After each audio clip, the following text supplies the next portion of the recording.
반갑습니다. 한 주의 첫 시작을 하나님을 예배함으로 시작하는 여러분들을 진심으로 환영합니다. 오늘도 하나님을 찾고 구하고 사랑하고 예배하는 모든 이들에게 하나님의 은혜와 평강이 날마다 함께 하시기를 소망합니다.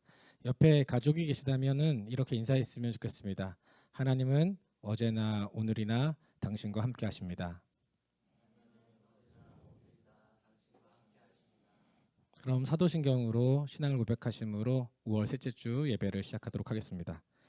전능하사 전지를 만드신 하나님 아버지를 내가 믿사오며 그 외아들 우리 주 예수 그리스도를 믿사오니 이는 성령으로 잉태하사 동정녀 마리에게 나시고 본디오 빌라도에게 고난을 받으사 십자가에 못 박혀 죽으시고 장사한 지 사흘 만에 죽은 자 가운데서 다시 살아나시며 하늘에 오르사 전능하신 하나님 우편에 앉아 계시다가 저리로서 산 자와 죽은 자를 심판하러 오시리라. 성령을 믿사오며 거룩한 공예와 성도가 서로 교통하는 것과 죄를 사하여 주시는 것과 몸이 다시 사는 것과 영원히 사는 것을 믿사옵나이다. 아멘.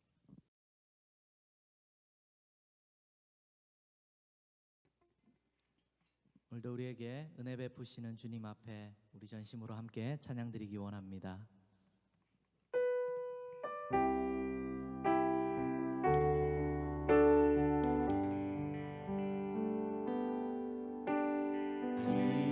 이곳에 생명샘 솟아나 눈물 골짝 지나갈 때에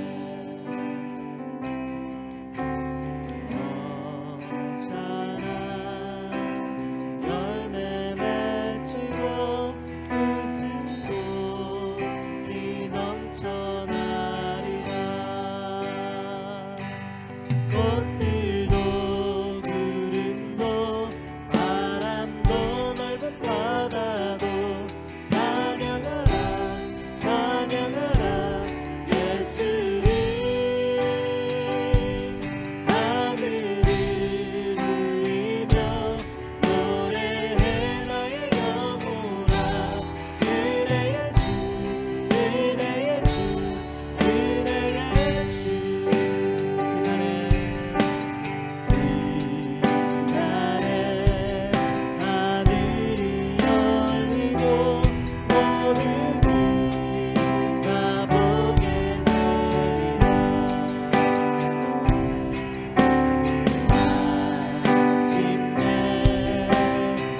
할렐루야.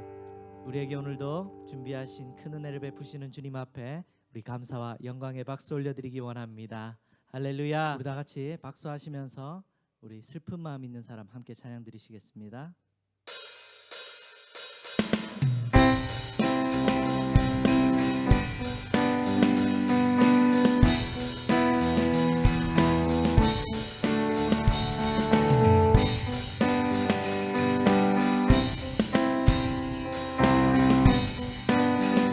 우리 다 같이 슬픈 마음 있는 사람, 슬픈 마음 있는 사람, 예수 이름 믿으며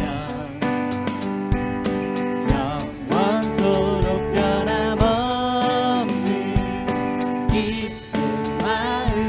한 번 더 슬픈 마음 있는 사람, 슬픈 마음 있는 사람, 예수 이름 믿으며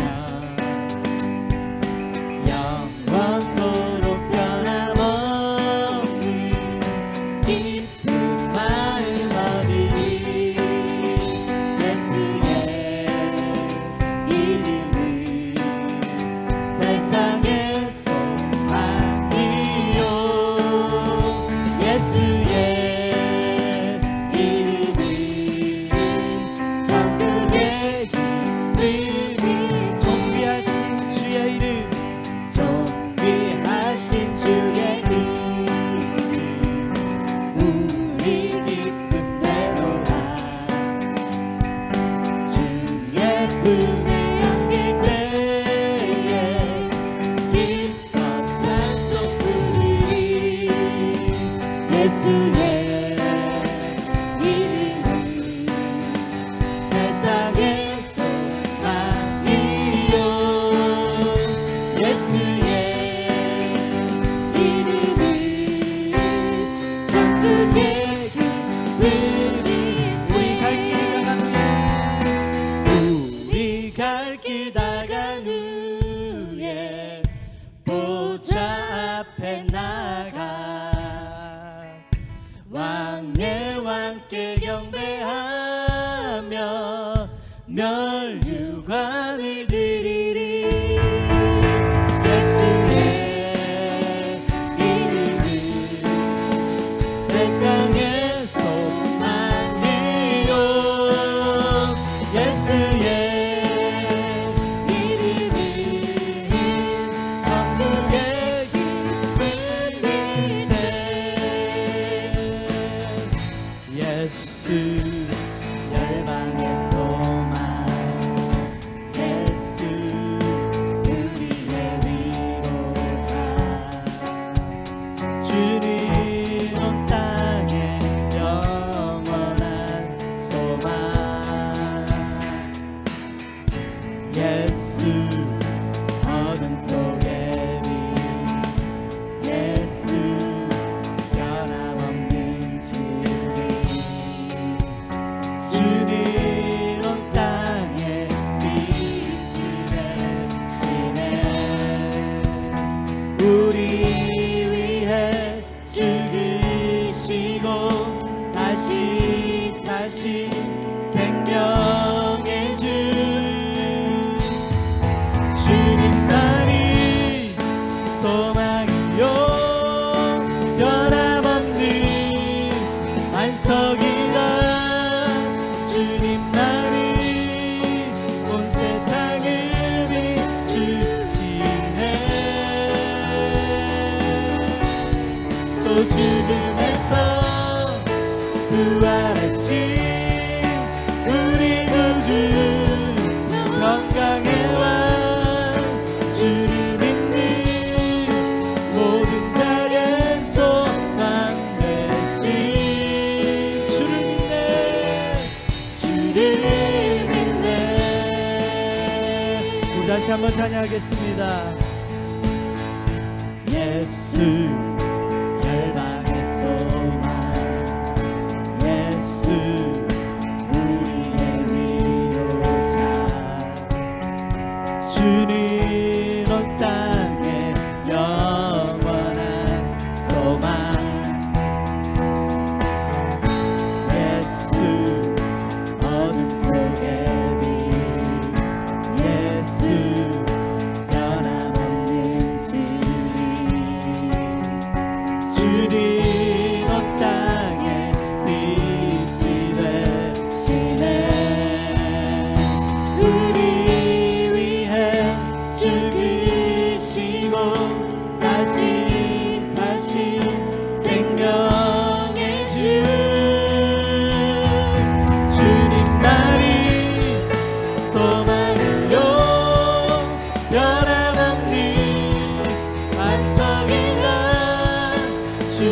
날이 온 세상을 비추시네.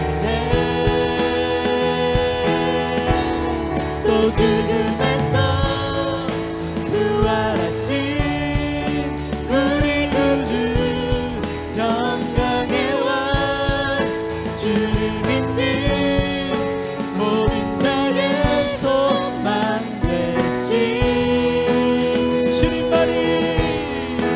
주님만이 소망이요 변함없는 반석이라. 주님만이 온 세상을 비추시네.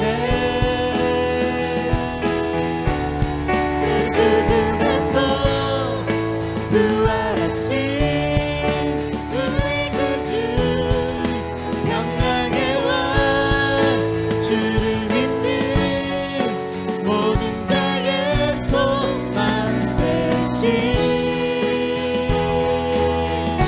주를 믿네.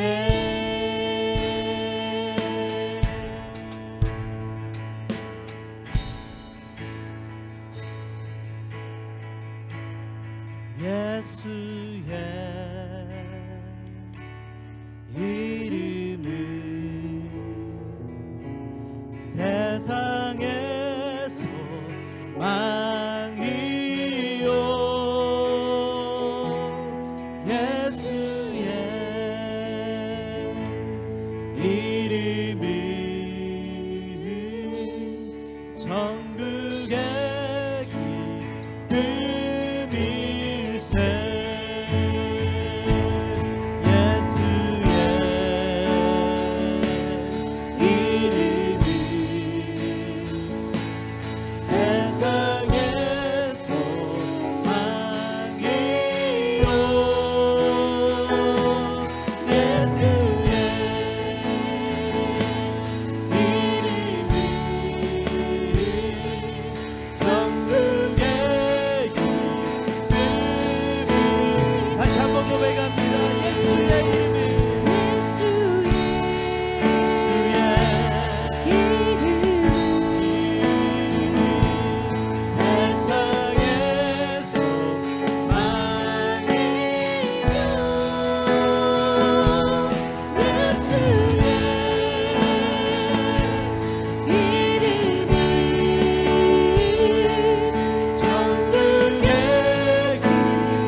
이곳에 오셔서 이곳에 오셔서 이곳에 앉으소서.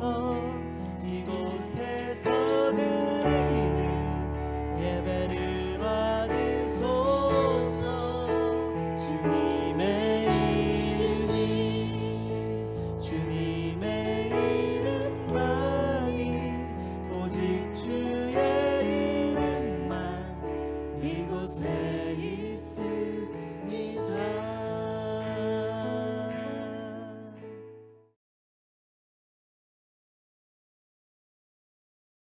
전능하시고 자비로우신 사랑의 하나님 아버지, 지금도 여전히 살아계셔서 우리 인생들을 굽어 살피시는 은혜로우신 하나님, 아름다운 날들과 사랑할 수 있는 가족과 교회, 그리고 믿음의 형제 자매들을 우리 가여운 인생들에게 허락하심을 감사드립니다. 항상 기뻐하라, 쉬지 말고 기도하라, 범사에 감사하라 하셨으나 하나님 아버지, 이제야 깨닫습니다. 우리 인간들은 항상 기뻐할 수 없다는 것을, 절대 쉬지 말고 기도할 수도 또 범사에 감사할 수 없는 미약한 존재임을 깨달았습니다. 지금 온 지구상에 있는 하나님의 형상을 따라 하나님 손수 지으신 사람들에게 만연해 있는 죽음의 공포 바이러스, 그로 인해 어찌할 바를 알 수 없는 채 기뻐하지도 기도하지도 감사하지도 못하는 인생들을 다시 한번 굽어 살피사 일으켜 주시고 성령의 강한 바람으로 여호와께로 다시금 힘써 돌아가는 이 시대가 되기를 간절히 기도합니다. 하나님 아버지, 외식하는 바리새인과 같은 교만한 마음으로 하나님을 잘 아는 것 같은 믿음의 착각으로 수십 년을 살아온 빈 껍데기가 아닌지 모르겠습니다. 천국 올라가 주님 앞에 섰을 때 난 내가 누구인지 모를까 하실까 두렵습니다. 내가 수많은 기적을 일으켰다고, 내가 얼마나 많은 말씀을 외웠으며 내가 얼마나 하나님을 잘 아는지 왜 모르시냐고, 얼마나 온 인생을 바쳐 교회 일에 헌신을 했는지 다 보고 계시지 않았냐고 고통의 회한으로 영원히 소멸될까 두렵습니다. 온 인류를 구원하시려 이 땅에 오신 예수님을 수없이 다시금 못 박은 우리들의 죄를 보게 하옵소서. 그리고 그 죄악에서 이제는 정말 벗어나게 하옵소서. 눈에 보이지 않는 세상이 더 크고 더 깊고 더 오묘한 것을 이제도 알 수 있습니다. 보이지 않는 바이러스와의 전쟁, 그리고 보이지 않는 마음과의 전쟁. 하나님은 너의 마음을 다오 지금도 손을 내밀고 계신데 우리 마음은 어디로 향해 있는지요. 주의 말씀을 아는 자에서 그치지 말게 하옵시고 그 말씀이 내 마음과 삶을 이끌어갈 수 있는 진정한 주님의 제자 되기를 소원합니다. 그것이 살 수 있는 길이기 때문입니다. 전염병으로 죽음과 사투를 벌이고 있는 환우들, 그리고 의료진들 모두에게 우리 주님 동행하셔서 마음의 평안을 잃지 않도록 도와주시고, 이 시간 각자 처소에서 예배드리는 모든 하나님의 자녀들에게 흔들리지 않는 믿음 주시고, 랭리 은혜교회와 온 지구상에 있는 모든 교회들이 교회로서의 품위와 사명을 잘 감당하도록 오직 십자가의 그 사랑으로만 우뚝 서는 교회 되게 하옵소서.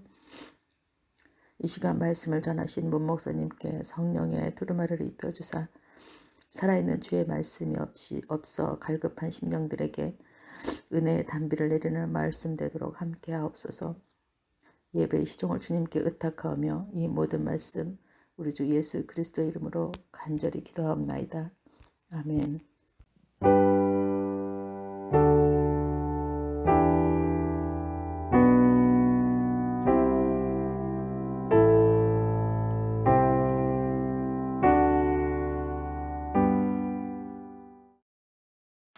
네, 오늘 우리 함께 살펴볼 말씀이 에스더 4장입니다. 4장 1절에서 8절이고요. 나에겐 사명이 있습니다라는 제목으로 같이 여러분 말씀을 나누려고 합니다. 우리 에스더 4장 1절에서 8절 말씀 저와 여러분 한 절씩 교독하도록 하겠습니다. 제가 먼저 1절 읽도록 하겠습니다. 모르드게가 이 모든 일을 알고 자기의 옷을 찢고 굵은 베옷을 입고 재를 뒤집어 쓰고 성중에 나가서 대성통곡하며 재벌문화까지 이르렀으니 굵은 베옷을 입은 자는 재벌문에 들어가지 못함이라. 왕의 명령과 조서가 각 지방에 이름에 유다인이 크게 애통하여 금식하며 울며 부르짖고 굵은 베옷을 입고 재에 누운 자가 무수하더라. 에스더의 시녀와 내시가 나와 전하니 왕후가 매우 근심하여 미국을 모르드게에게 보내어 그 굵은 베옷을 벗기고자 하나 모르드게가 받지 아니하는지라. 에스더가 왕의 어명으로 자기에게 가까이 있는 내시 하닥을 불러 명령하여 모르드게에게 가서 이것이 무슨 일이며 무엇 때문인가 알아보라 하매 하닥이 재벌문화 성중 광장에 있는 모르드게에게 이르니 모르드게가 자기가 당한 모든 일과 하만이 유다인을 멸하려고 왕의 금고에 바치기로 한 은의 정확한 액수를 하닥에게 말하고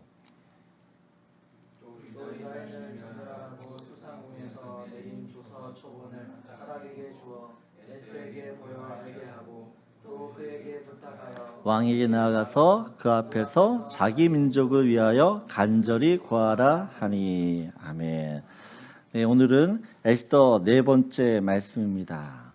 오늘은 인생의 위기에 성도는 어떻게 반응해야 되는지, 어떻게 대처해야 되는지를 이 에스더와 모르드게를 통해서 함께 은혜를 나누고자 합니다.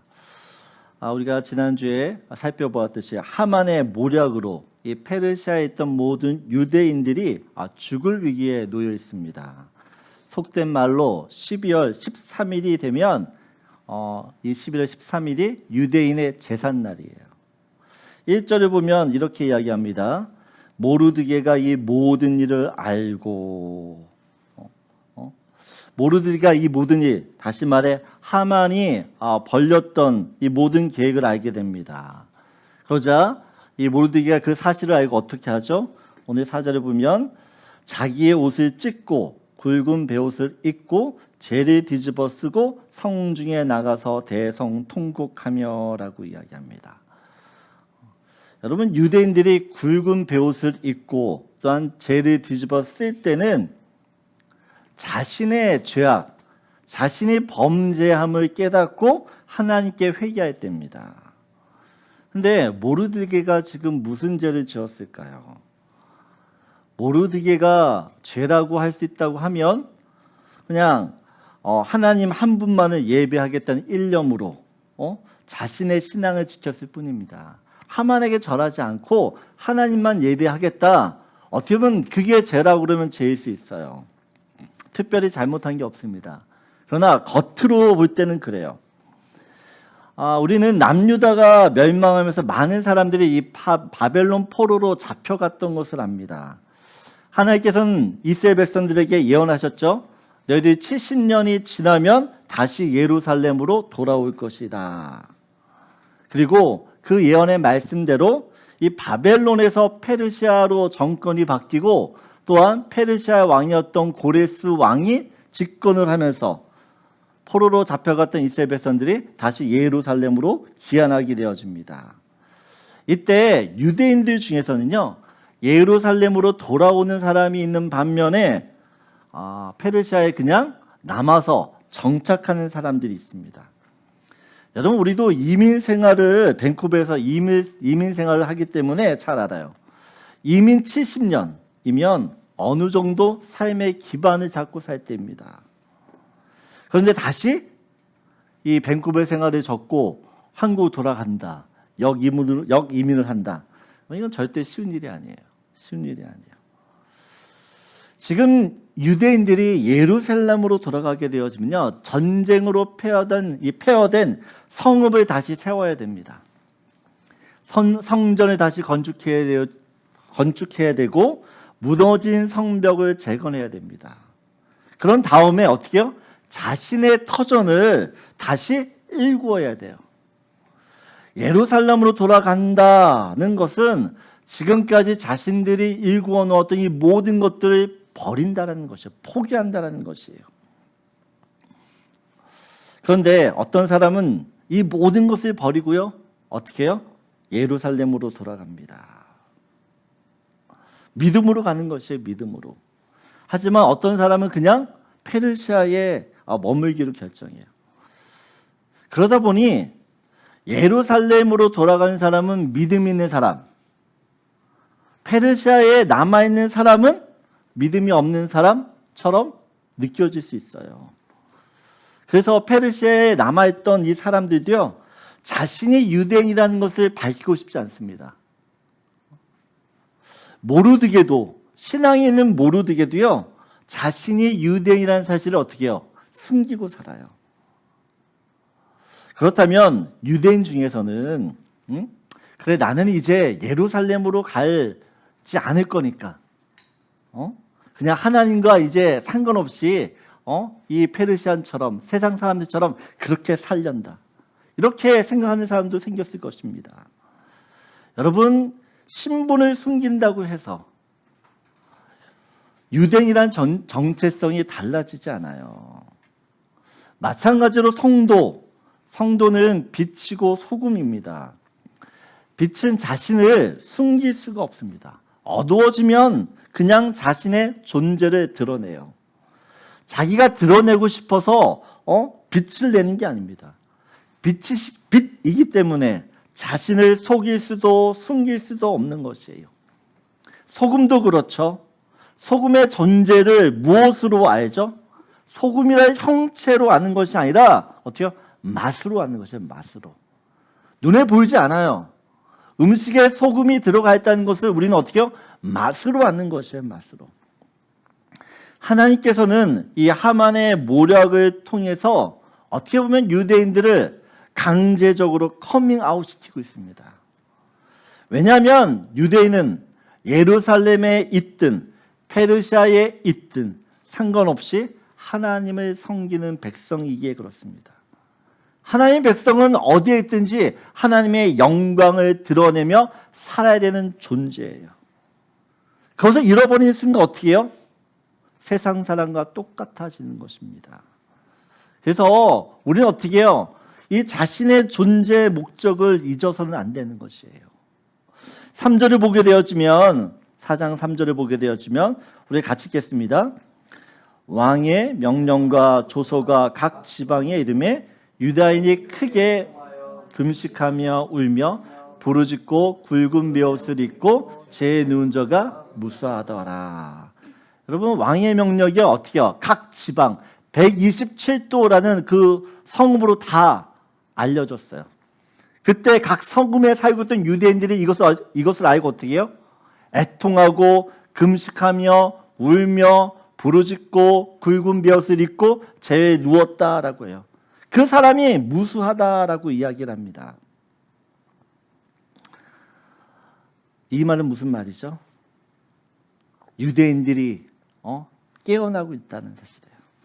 저는 하나님께서 이 하만의 계획을 통해서 잠자고 있던 유대인들을 깨우신다라고 생각이 듭니다.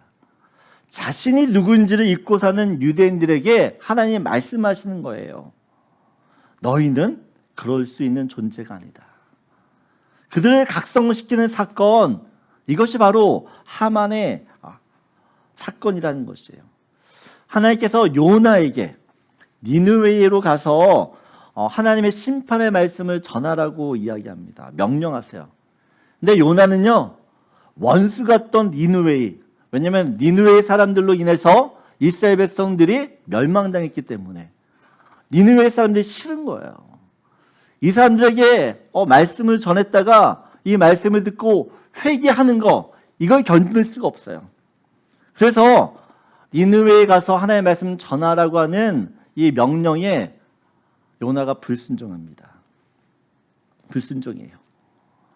니느웨 사람들이 하나님부터 구원받는 게 싫기 때문에 말씀 전하기도 싫은 거예요. 그래서 어떻게 해요? 니느웨가 아닌 다시스로 가는 배를 탑니다.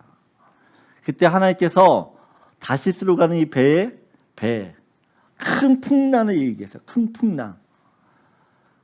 다시스로 가던 이 배가 거의 침몰 직전입니다. 그때 요나가 뭘 하고 있죠? 그 배 안에서 잠자고 있어요. 잠자고 있어. 사람들은 이 풍랑 때문에 배가 침몰돼서 어떻게든지 살려고 이렇게 저렇게 노력하는데 요나는 잠자고 있어요. 그러면서 사람들이 왜 이런 일이 일어나는지를 제비뽑기를 합니다. 네? 제비뽑기를 했는데 누가 걸렸을까요? 요나가 걸려요. 요나. 그러면서 요나서 1장 12절에 이렇게 이야기해요. 우리 같이 읽겠습니다. 그가 대답하되 나를 들어 바다에 던지라. 그리하면 바다가 너희를 위하여 잔잔하리라. 너희가 이 폭풍을 만난 것이 나 때문인지를 내가 아노라 하니라. 여러분, 요나는요, 큰 폭풍을 통해서 깨닫는 것이에요. 아, 이게 나 때문에 일어난 일이구나. 나 때문에. 요나가 불순종하니까 하나님께서 어떻게 해요? 그를 다시 한번 각성시킨 것이에요. 여러분, 예수 믿는 우리가 세상에서 빛과 소금의 역할을 못하잖아요. 그러면 하나님께서 우리를 강제적으로 흔들어 깨우십니다. 우리의 삶을 어떻게, 우리의 삶을 송두리째 흔들어 정신 차리도록. 왜 인생 가운데 우리의 고난을 주세요? 왜 위기를 주세요? 여러분, 인간은 너무나 악해서 그게 아니면 깨달을 수가 없어요. 깨어나지가 않아요. 여러분, 인생의 위기, 고난은요, 내가 누구인지를 다시 한번 확인하는 시간입니다. 요나가 그 풍랑 앞에서 어떻게 해요? 자기가 누군지를 알아요. 왜 이런 일이 일어나는지를, 나 때문에 이런 일, 큰 풍랑을 겪는구나 아는 것이에요. 페르시아에 있던 유대인들도 어떻게 해요? 하만의 계략을 통해서 더 이상 자신의 정체성을 부인할 수 없습니다. 내가 유대인이라는 사실을 숨길 수가 없어요. 여러분, 그렇다면 이제 방법은 하나입니다. 하나예요. 그들의 조상이 그랬던 것처럼 하나님이 나의 구원자이심을 믿고 어떻게 해요? 그동안 하나님의 백성처럼 살지 못했던 그 모습을 회개해야 되는 것이에요. 그리고 하나님의 이제부터라도 하나님의 은혜로 사는 사람이 되겠다라고 결심하고 주님께 돌아서야 되는 겁니다. 여러분, 우리는 어떨까? 우리는 세상에서 여러분은 어떤 존재입니까? 인생의 위기를 만날 때 나는 누구예요? 나는 요나처럼 큰 풍랑을 만나야지만 잠에서 깨는 자가 아니라 매 순간 내가 하나님의 자녀, 하나님의 백성, 또한 하나님의 이 땅 가운데 우리를 보내주신 정권 대사라고 하는 그 정체성을 늘 확인하셔야 된다라는 것이에요. 특별히 오늘 이 예배가 다시 한번 나를 깨우는 예배가 되기 원합니다. 하나님의 백성으로서의 삶을 살도록 각성시키는, 깨어나는 그런 예배가 되길 소원해요. 그래서 첫 번째 여러분 나누고 싶은 말씀입니다. 우리 같이 읽겠습니다. 인생의 위기는 누구인지를 자각하게 하는 하나님의 각성제입니다. 여러분, 인간은 악해요. 그래서 우리가 깨어있지 않으면 하나님은 우리가 어떻게 해요? 강제로 깨우세요. 강제로. 여러분, 강제로 깨울 때는 힘들다는 거 자발적으로 깨고 깨어있는 것이 중요합니다. 두 번째로 우리 4절 말씀입니다. 우리 4절 같이 읽겠습니다. 에스더의 시녀와 내시가 나와 전하니 왕후가 매우 근심하여 입을 의복을 모르드게에게 보내어 그 굵은 베옷을 벗기고자 하나 모르드게가 받지 아니하는지라. 에스더가요, 모르드게가 지금 성 밖에서 굵은 베옷을 입고 통곡한다는 사실을 듣게 됩니다. 그래서 왜 이런 일이 있는지를 왜 모르드게가 지금 그러고 있는지 자초지종을 듣게 됩니다. 그리고 모르드게가요, 이 에스더에게 한 가지 요청을 해요. 8절을 보게 되어지면 우리 같이 읽겠습니다.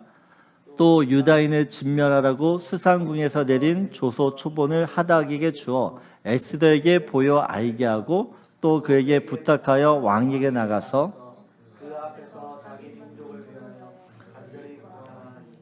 네, 모르드게가 하만 때문에 유대인들이 다 죽게 되었다는 사실을 에스더에게 알려요. 그러면서 에스더에게 무엇을 요청을 하죠? 왕한테 가서 유대인을 살려달라고, 자기 민족 위에 간절히 구하라고 이야기를 합니다. 근데 에스더가 이 모르드게의 요청을 듣고요, 정중히 거절을 해요. 거절하는 이유가 11절입니다. 같이 읽겠습니다. 왕의 신하들과 왕의 각 지방 백성이 다 알거니와 남녀를 물어나고 부름을 받지 아니하고 안뜰에 들어가서 왕에게 나가면 오직 죽이는 법이 왕이 그자에게 긍휼을 내밀어야 살 것이라. 이제 내가 부름을 입어 왕에게 나가지 못한 지가 이미 30일이라 하나니라.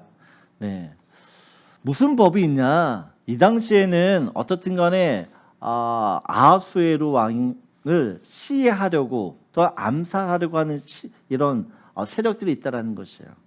그래서 왕의 허락을 받지 않고 왕이 있는 곳으로 가게 되어지면 왕을 암살하려는 의도가 있다라고 간주해서 어떻게 해요? 그냥 죽여버리는 것이에요. 이런 법이 있다는 것을 어떻게 해요? 모든 사람이 다 안다라고 해요. 모든 사람. 그리고 오늘 본문을 보면 에스더가 한 달 동안 지금 왕이 부르지 않은 상태예요. 그래서 지금 에스더가 모르드게 뭐라고 이야기해요? 이런 상황이기 때문에 나는 왕한테 갈 수 없다. 왕한테 요청할 수 없다라고 이야기합니다. 모르드게가 이 에스더의 말을 듣고요. 에스더를 강하게 질책을 합니다. 13절이에요. 13절 같이 읽겠습니다. 모르드게가 그를 시켜 에스더에게 회답하되 너는 왕궁에 있으니 모든 유다인 중에 홀로 목숨을 건지리라 생각하지 말라. 무슨 얘기를 합니까? 모르드게가 네가 아무리 왕후이지만 너도 유대인이라는 것이야. 유대인. 너 또한 안전치 못하다. 네가 왕 앞에 나가다 죽는 거나 가만히 있다가 나중에 죽는 거나 어차피 너는 죽을 목숨이라는 것이에요. 그러면서 모르드게가 이 에스더의 정신을 번쩍 들게 하는 말을 합니다. 14절이에요. 같이 읽겠습니다. 이때 내가 만일 잠잠하여 말이 없으면 유다인은 다른 데로 말미암아 노임과 구원을 얻으려니와 너와 내 아버지 집은 멸망하리라. 내가 왕후의 자리를 얻은 것이 이때를 위함이 아닌지 누가 알겠느냐 하니. 모르드게가 이야기하죠. 네가 왕후의 자리를 얻은 것이 이때를 위함이 아닌지 누가 알겠느냐. 그러면 에스더는 자신이 왕후가 될 자격이 없다라는 사람이라는 것을 너무나 잘 알아요. 그런 자격 없는 자기가 왕후의 자리에 올랐어요. 이것이 모두 하나님의 은혜 때문이라는 것을 에스더는 알아요. 그리고 에스더 자신도요. 내가 왕후가 된 것은 분명 하나의 뜻이 있을 거야. 뜻이 있을 거라고 알았어요. 그런데 그 뜻이 정확한지 무엇인지를 잘 몰랐습니다.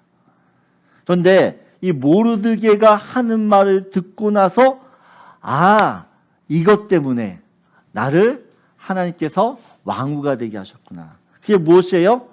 나를 통해서 자신의 백성 유대인들을 구원하기 위해서 하나님이 나를 이 자리에 두게 하셨다라는 것을 깨닫게 됩니다. 여러분, 이 하나님의 섭리를 이해하게 되잖아요. 그러면 하나님의 사명이 무엇인지 깨달아집니다.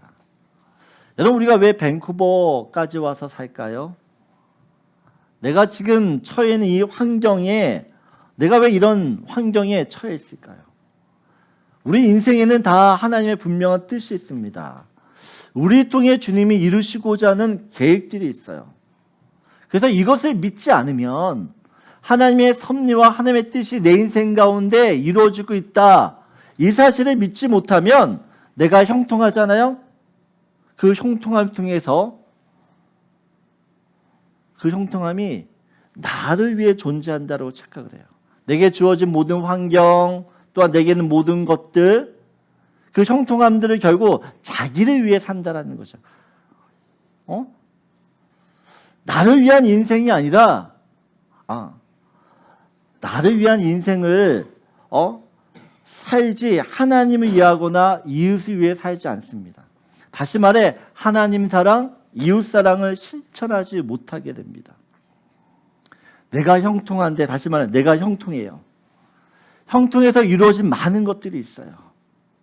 근데 하나님의 섭리와 목적을 이해하지 못하면 내게 주어진 이것들을 가지고 하나님을 위해 사는 것이 아니라 나를 위해 산다라는 것이에요. 우리가 분명히 하나님 말씀하시죠. 하나님을 사랑하라, 이웃을 사랑하라. 여러분, 사랑하라는 것은 하나님 위해 살라는 것이고 이웃을 위해 살라는 것이에요. 근데 그것을 깨닫지 못하면 어떻게 해요? 나를 위해 산다는 거예요. 나를 위해. 그리고 또 인생이 고달프고 힘들잖아요. 이 하나님의 섭리를 이해하지 못하는 것 때문에 내 인생이 힘들다, 어렵다, 이것만 생각하면 내 인생을 포기할 때가 있어요. 왜 하나님이 나한테 이런 고난을 주시지? 왜 나를 이렇게 만드셨지? 이 모든 책임을 하나님께 돌리는 것이에요. 하나님께 대한 원망과 또한 불평만 쌓일 뿐입니다. 여러분, 요셉을 보면 애굽 총리가 되기 전에 그는 노예를 썼어요. 감옥에 있었습니다. 하지만 그는 하나님의 섭리를 철저히 믿고 살았어요. 그래서 그는 노예에 있을 때나 감옥에 죄인으로 있을 때 삶을 포기하지 않습니다. 삶을 비관하지 않아요. 그리고 그가 나중에 형들을 만났을 때 확신에 차서 이렇게 얘기를 하죠. 하나님이 나를 이곳에 보내셨다. 당신들이 나를 판 게 아니라 하나님을 나를 이곳에 보내셨다. 나를 통해 우리 가족을 구원하기 위해서 미리 보내셨다라고 이야기를 해요. 여러분, 오프라 윈프리를 잘 알 거예요. 그가 자서전을 썼습니다. 사명이라는 자서전을 썼어요. 그 책에서 이 오프라 윈프리가 자기 인생의 4가지 사명을 이렇게 정의하고 있어요. 첫 번째 보면 남들보다 더 가진 것이 있다면 그것은 축복이 아니라 사명이다. 여러분, 내가 더 남들보다 더 많은 걸 가지고 있어요. 그거는 사명을 감당하라고 하나님이 주신 거라는 것이에요. 두 번째, 남들보다 아픈 상처가 있다면 그것은 고통이 아니라 사명이다.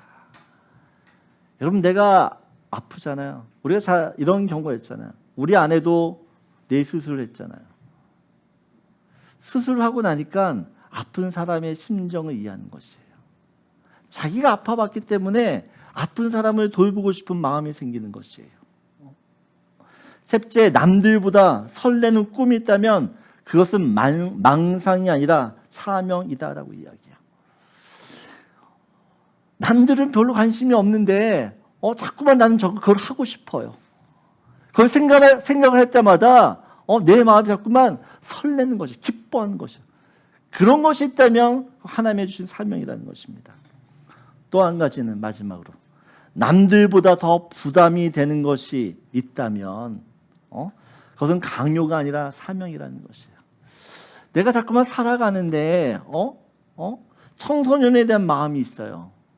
청년에 대한 자꾸만 부담감이 생겨요. 왜요? 나를 통해 하나님께서 그 일을 하기를 원하시기 때문에 그렇다는 것이에요. 여러분, 오프라 윈프리의 인생은 사실 어렸을 때만 보면 참 그는 부러운 환경에 자랐어요. 그는 사생아였습니다. 그리고 9살 때 사촌들로부터 성폭행을 당해요. 부러운 환경 때문에 청소년 시기에는 마약도 하고 술도 해요. 하지만 이 오프라 윈프리는요, 그 모든 상처를 딛고 세계적으로 가장 큰 영향력을 주는 여성이 됩니다. 왜 그렇죠? 사명의식 때문에 그렇다라는 거예요. 사명의식. 내가 처해 있는 고통, 그 고난, 그 어려운 환경을 어떻게 해요? 그냥 원망하며 지내는 것이 아니라 또 다른 힘으로 삼고 그게 사명으로 삼고 나아갔다라는 것이에요. 하나님은 오늘도 저와 여러분 한 사람 한 사람 통해서 하나님의 섭리를 이루어 가시는 줄 믿습니다. 내 삶에서 이루어지는 이 하나님의 섭리, 그것을 알게 되어지면 그 섭리는요, 사명으로 연결이 돼요. 하나님의 섭리를 믿으십니까?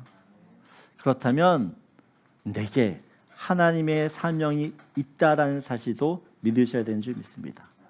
오늘 이 에스더처럼 고난 중에 주님의 섭리를 깨달아 지금 내가 서 있는 그곳에서 주신 사명을 잘 감당할 수 있는 저와 여러분 되기를 소원합니다.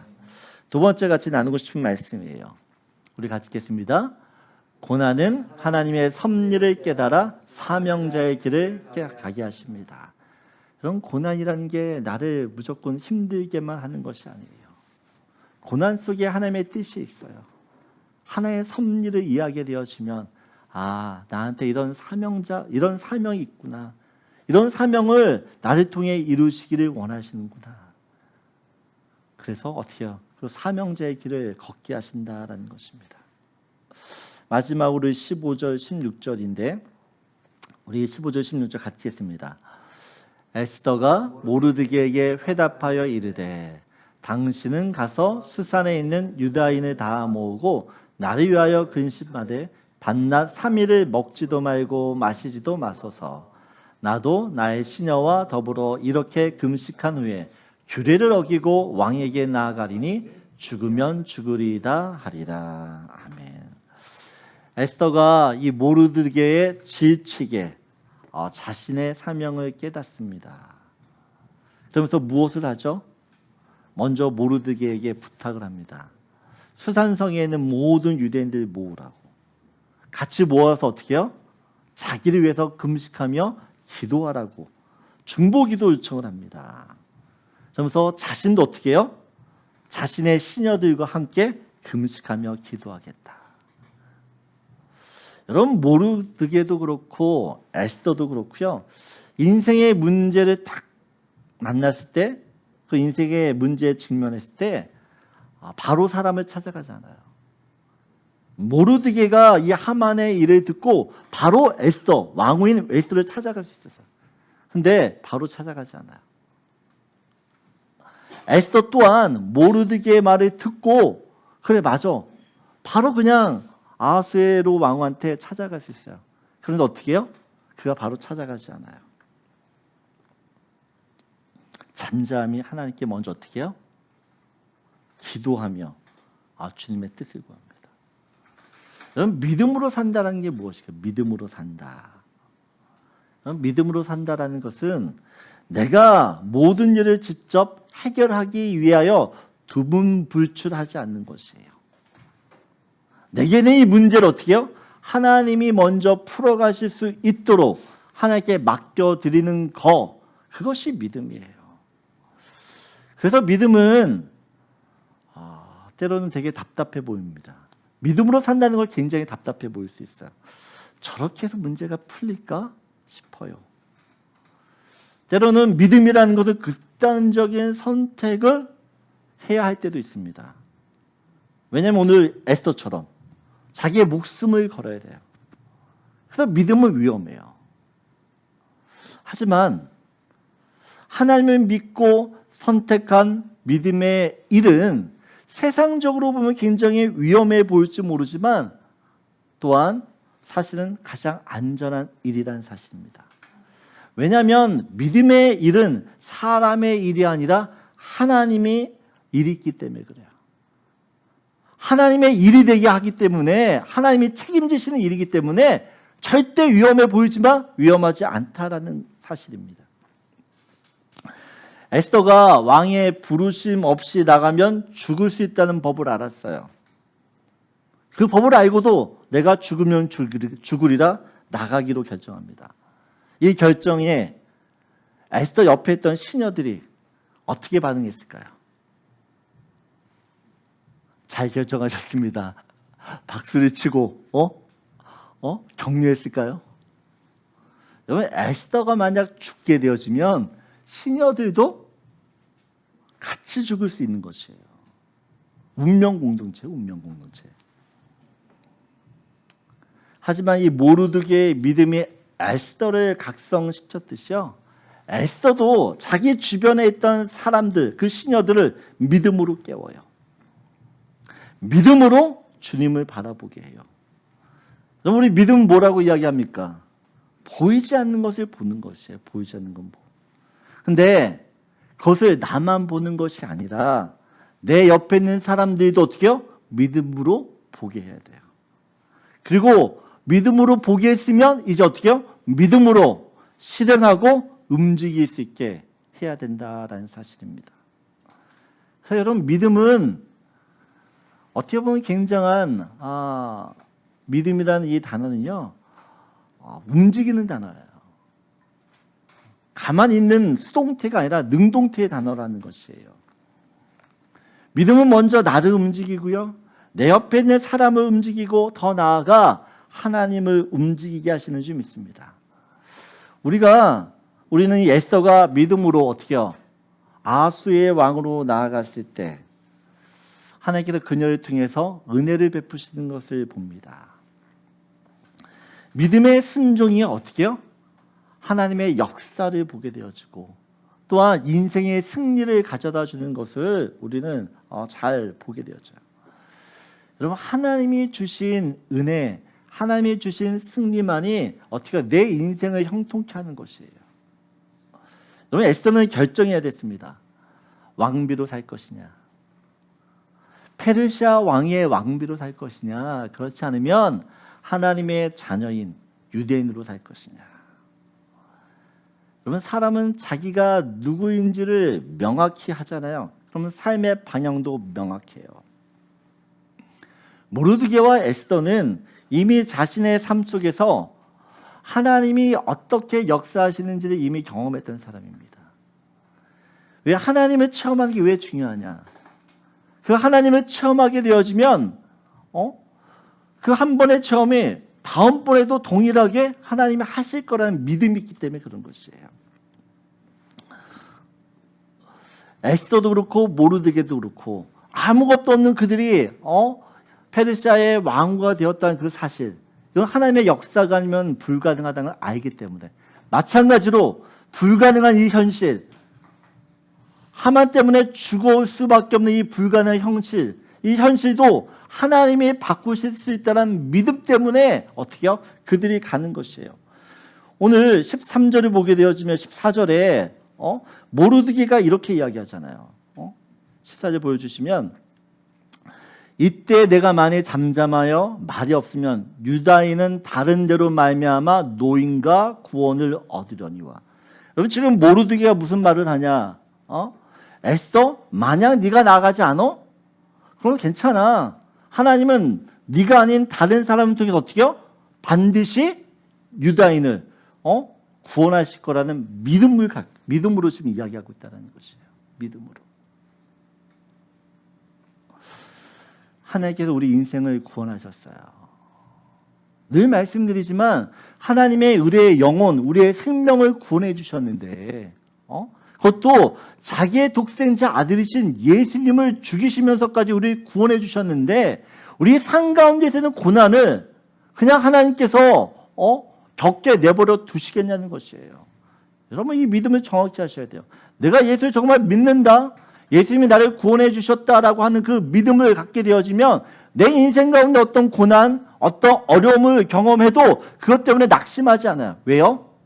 내 생명도 살려주신 하나님이 이 고난 당연히 살려주시지. 그러면 이 믿음을 가지셔야 된다는 것이에요. 이 믿음. 오늘 이 에스더처럼 어떤 위기의 순간에도 어떻게 해요? 내가 누구인지를 명확히 하십시오. 그리고 믿음으로 움직이세요. 그러면 하나님의 역사를 반드시 여러분의 삶 가운데서, 인생에서 체험하게 될 줄 믿습니다. 그래서 마지막으로 같이 나누고 싶은 말씀이에요. 우리 같이 읽겠습니다. 믿음은 하나님이 하실 일을 바라보고 움직이게 합니다. 여러분, 믿음을 가지셔야 되는 줄 믿습니다. 그 믿음으로 하나님이 하실 일을 바라볼 수 있는 저와 여러분 되기를 소원합니다.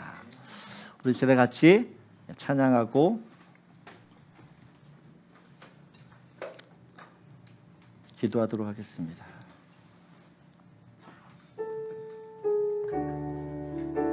나는 믿네. 내게 허락하신 시련을 통해 나의 믿음 더욱 강하게 자라나고, 같이 찬양합니다. 내게 허락하신 시련을 통해 나의 믿음 더욱 강하게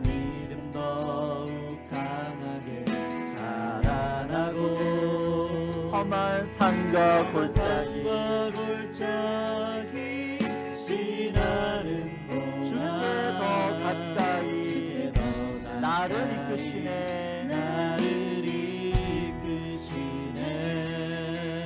내가 겪는 시험이 어렵고 힘겨워 내 주님보다 크지 않네. 크지 않네.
나의 믿음 더욱 강하게 자라나고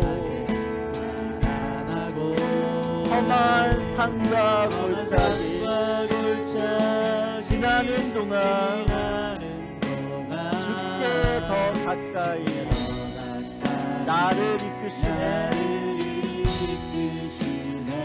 내가 겪는 시험 어렵고 힘겨워도 내 주님보다 크지 않네.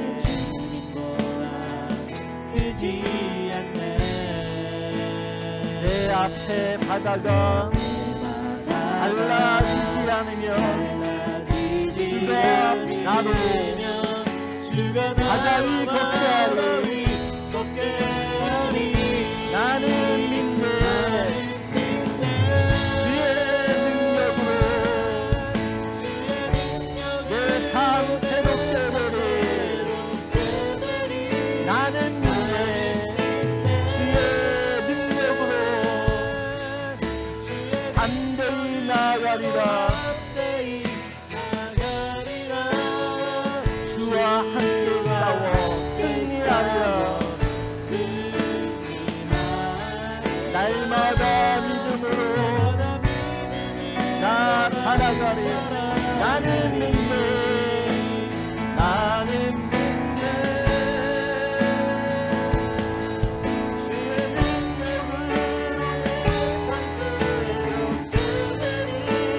나는 믿네. 주의 능력으로 담대히 나아가리라. 주와 함께 싸워 승리하리라. 날마다 믿음으로 나 살아가리. 이 시간같이 기도하기를 원합니다. 말씀에 의지해서. 하나님은 우리를 세상의 빛과 소금으로 두셨습니다. 나는 지금 그 빛과 소금의 존재로 살고 있습니까? 그렇게 살지 못하면 하나님이 우리를 깨우십니다. 우리의 인생을 흔들어 잠자고 있는 우리를 깨우십니다. 하만의 계력으로 이스라엘 백성들이, 유대인들이 자신이 누구인지를 밝혀야만 됐습니다. 더 이상 숨길 수가 없어요. 숨을 수가 없습니다. 마찬가지로 우리 인생 가운데도 하나님이 우리를 깨우십니다. 이 세상의 빛으로 소금으로 너에게 맡겨주신 그 사명들을 감당하라고. 우리 인생 가운데 주의 섭리를 믿는 사람은 형통할 때나 고난을 겪을 때나 그 가운데서 주의 뜻을 이해하게 되어지고 그 안에 내게 주신 사명을 발견하게 되는 줄 믿습니다. 그 사명을 위하여 믿음으로 죽으면 죽으리라는 결심을 하고 이 산 가운데 나를 던지게 되는 줄 믿습니다. 오늘 말씀에 의지하여 우리 같이 기도합니다. 하나님 아버지, 하나님, 인생의 위기와 고난을 당할 때에 믿는 사람들은 어떻게 반응하며 살아야 됩니까? 이 모르드게와 에스더가 아버지 인생의 위기 앞에, 민족의 위기 앞에서 아버지 안에 그들이 다시 한번 그들이 누구인지를 하나님 각성하며 하나님께 나아갑니다. 사람에게서 구원을 찾는 것이 아니라 하나님의 백성이기에, 하나님의 자녀이기에 하나님으로부터 구원을 아버지 안에 기대하고 나갑니다. 아버지 안에 오늘 우리가 이 세상에 어떤 사람인지를 깨닫게 하여 주시옵소서. 요나처럼 하나님 주님께 불순종하며 하나님 떠나는 인생이 아니라 하나님께 순종하며 나아갈 준비를 되게 하여 주시옵소서. 아버지 하나님, 인생의 고난과 또 인생의 전통 가운데서 하나님 내가 무엇을 하며 살아야 되는지를 깨닫게 하여 주시옵소서. 요새는 노예로 있을 때나 감옥에 있을 때나 그는 여전히 하나님의 섭리를 믿었습니다. 자신을 향한 하나님의 계획이 있음을 믿었습니다. 그 계획을 믿는 사람들은 자기 인생 가운데 어려움이 있다고 절망하지 않습니다. 오히려 그 절망 중에 하나님의 뜻을 이해하고 자신의 사명을 찾아가기 때문입니다. 하나님, 우리들에게 다시 한번 사명이 있음을 깨닫게 하여 주시고 믿음으로 그 사명을 감당하는 자들이 되게 하여 주시옵소서. 다시 한번 주님 앞에서 우리가 어떠한 존재인지 어떻게 살아야 되는지를 어떤 사명인지 깨닫게 하여 주시고 그 사명 위에 하나님 믿음으로 하나님 살아갈 수 있는 저희들에게 하여 주시옵소서.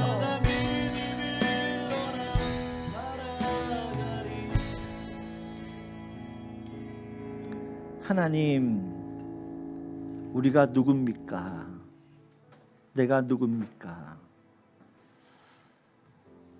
이스라엘 백성들이 예루살렘에 머물든 페르시아에 머물든 그들은 하나님의 택하신 족속이고 하나님의 자녀들입니다.